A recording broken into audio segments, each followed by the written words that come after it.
அதுக்கு பிறகு உருளைக்கிழங்கு லைட்டாக மசிச்சுட்டு சேர்த்துக்கலாம். முளைக்க வச்ச பட்டாணி குருமா ரொம்ப ரொம்ப ஹெல்த்து, ஆரோக்கியமான உணவுன்னு சொல்லலாம். பயிரை ஊற வச்சாலே நமக்கு வந்து அந்த வாயுத்தன்மையை நீங்கிடும்.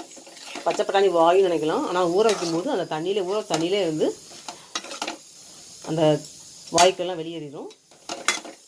அதனால தான் எந்த பயிர்கள் வந்து சமைக்கும் போதும் ஊற வச்சு அதுக்கப்புறம் வந்து யூஸ் பண்ணணும்னு சொல்கிறது. உருளைக்கிழங்கு சேர்க்கலை. உருளைக்கிழங்கு வந்து நல்லா வந்து மசிச்சுட்டு சேர்த்துக்கலாம். அப்போ தான் வந்து கொஞ்சம் வந்து இந்த குருமா வந்து கொலகொலப்பாக இருக்கும். இதுக்கு வந்து நான் மசாலா பொடிலாம் போடல.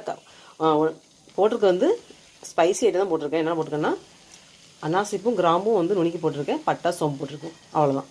காரத்துக்கு பச்சை மிளகாய்.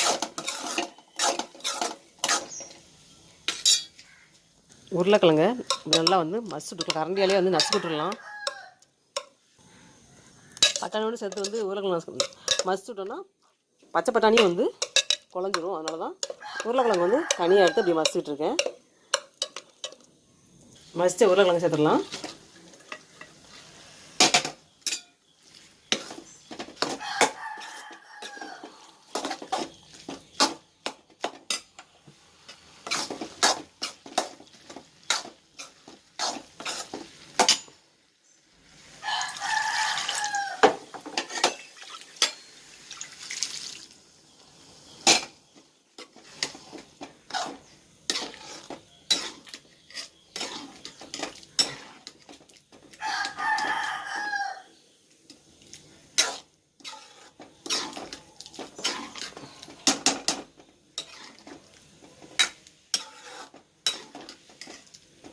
முளைக்க வச்ச பச்சை பட்டாணி உருளைக்கிழங்கு குருமா.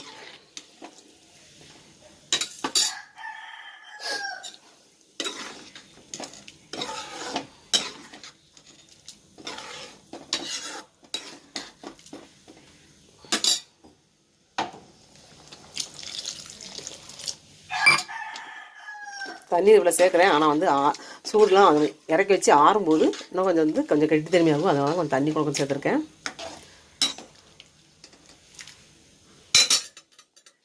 மூடி வச்சிடலாம்.